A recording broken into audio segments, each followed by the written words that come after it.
Pero sir, sa mga panlaban, yung iba kasi ayaw masyado ng hinihipo nila eh.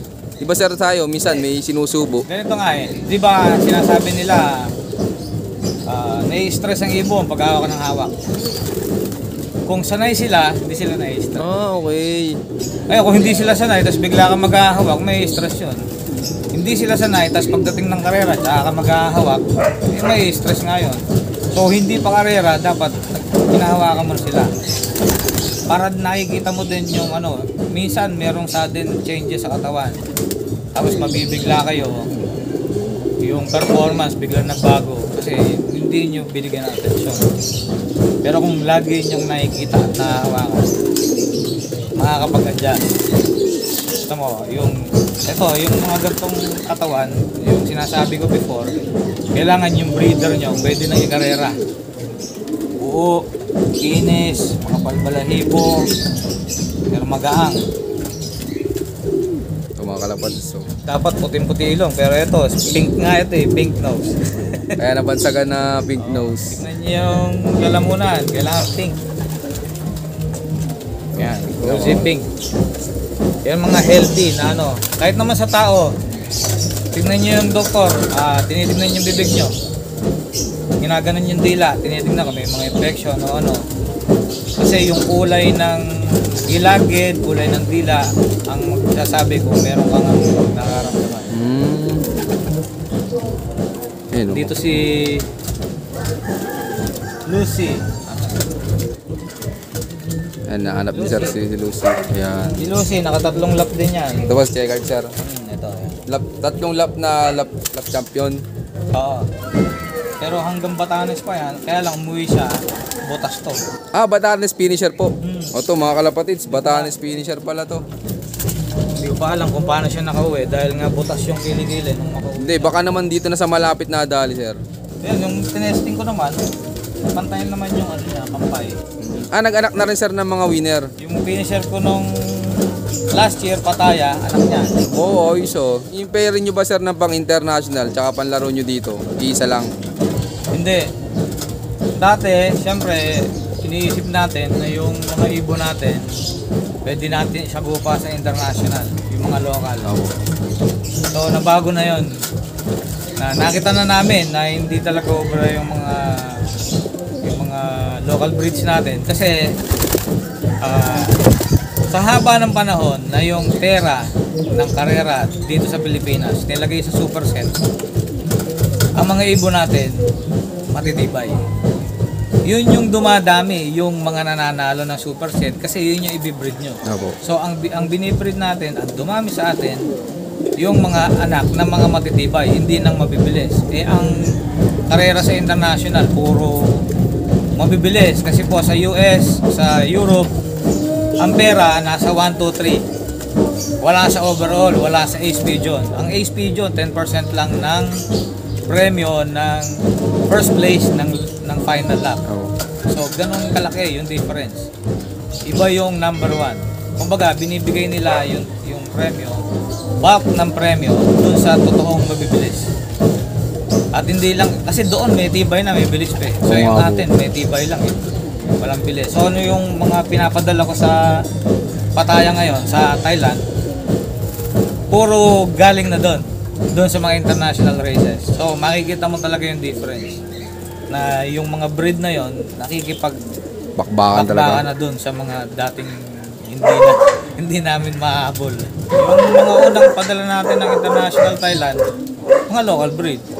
Sinubukan natin kung ano mangyayari doon. So nakita natin, nagising tayo agad, maaga pa lang, sa Nongchok. Kaya nag-auction ako ng isang ganos, yung isa doon. Yung best kitten, nakuha ko naman sa Pataya that year. Salamat kay Sir Alan Chan. Siya naka-sniper nun eh. Alam niya, naghahanap ako ng mabibilis na yun. Sinabi niya sa akin, sabi niya, meron daw siyang nakita. Baka gusto ko, ako na yung kumuha. Tapos yun po yung mga gamit nyo ngayon, yung mga nilalaro nyo ngayon. Ito na yung naging magulang ng mga winner ko sa sprint. Ayan, hanapin ni sir. Ikiinis mga kalapatid so.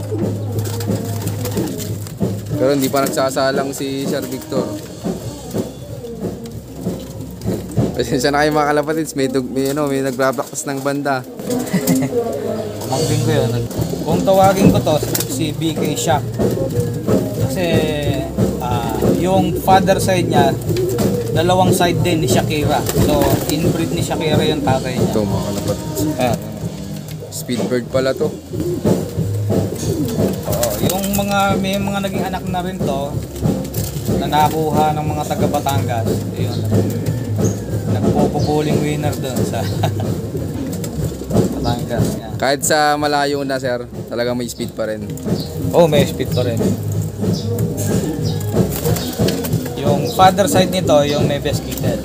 Pero ano kasi, si Best Kittel tsaka si Shakira, actually magkapatid yun. Kapatid sila kay Merchant.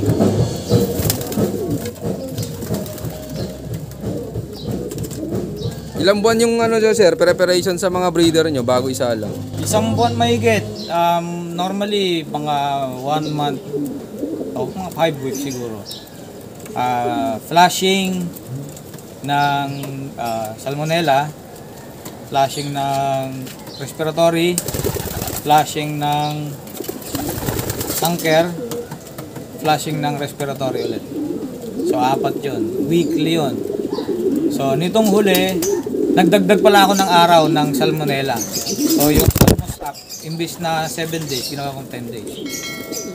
Yan pa lang yung ginagawa ko sa kanila, pero nakakita niyo yung kondisyon ng ibon. Kikinis na. So, dahil nakakalimutan kong mag-deworm bago yung flashing, ngayon ako nag-deworm after nung salmostap. So after nito, mga after 2 days, recovery ulit, Exelite C+, and then umpisa na ako nung pang-cancer, yung cancer namin.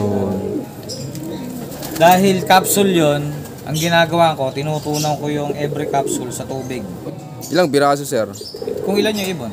Ah, okay. So tutunawin ko sa tubig, yung tubig, ihalo ko sa patoka. Yun na yung ginagawa kong Hindi konting tubig lang yun sir, kasi halo sa patuka eh. mga 40 ml. Antayin pala dapat sir na gutom para kainin O sanay na ibon nyo sir sa ganon? Hindi, sa umpisa, natural, may ilang ulit yung especially may lasa yung gamot. Opo. May ilang yun, pero iwanan nyo lang yung patoka, maubos din. Kailangan tiisin nyo rin, kasi baka hindi nyo matiis eh. Kailangan tiisin nyo na yung ibon medyo magugutom ng konti. Kung hindi sila kakain, kinabukasan naman, kakain na ulit yun. Pero sir, para sa mga newbie natin na viewers dyan, anong diskarte mo pag sa deworming? Hindi na ako nagpapagutom ng ibon. Nagpupurga ako kahit may pagkain. Kunyari, yung ngayong araw na to sir? Oo, normal lang yung pagkain.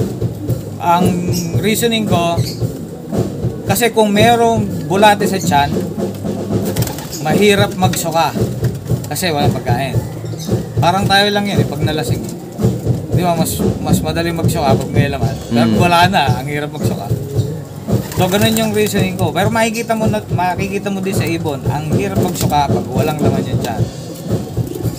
Kasi pag mayroong bulante sa tiyan, kailangan isuka. Hindi nila itatayin eh. Matagal pa yon bago lumabas sa system. Kaya isinusuka nila. So, mas magaling kung merong pagkain. Kahit konti pala sir, dat meron Don't worry kasi magpapass through din naman yung mga digested ng dewormer sa loob. So mga after 30 minutes labas na yung mga mga bulate na. Paano yung diskarte niyo dito sa pairing? Tatlo kasi. Sprint, middle, long. Kapag gusto niyo ng speed hanggang middle, sprint, middle. Pag gusto ng long na merong speed, middle, long. Ah, okay. Pag ginawa nyo to, masyadong extreme yung difference.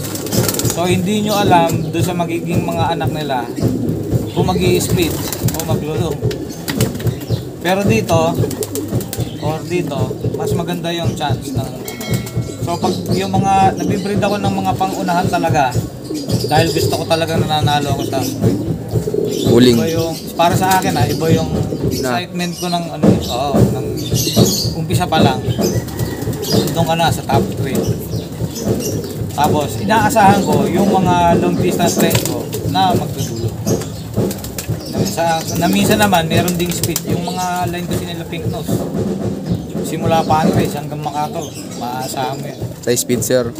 Galing. May speed din. Yun yung rocket, no? Yung Crystal. Ah, may rockets din pala si sir. Yan, bagong rockets. Gandang ibon. Inis mga kalapatid. So, yon, shoutout sa inyo lahat mga kalapatid. Maraming salamat sa solid yung suporta. At yon, meron ulit tayong pa-shoutout nga pala ngayon. Shoutout kay Sir Jeff Mark Lozano, ang Mr. Pastin ng La Union. Yan, congrats, pick overall yata yan, nakita ko sa Facebook. At syempre shoutout din kay Nexus Log, ang Puling King ng Limay, Bataan. Solid yan, shoutout sa mga pigeon fans yan namin dyan sa Bataan. Siyempre shoutout din kay Tonsilog Log. Yan, maraming salamat sa patuloy ng suportang lahat. At sa mga gusto pang magpa-shoutout, mag-comment lang kayo dyan sa baba. At siyempre makikishare na rin. At yun, abangan nyo yung part 3 nung napanood yung video. So yun, keep watching and God bless you all. Thank you.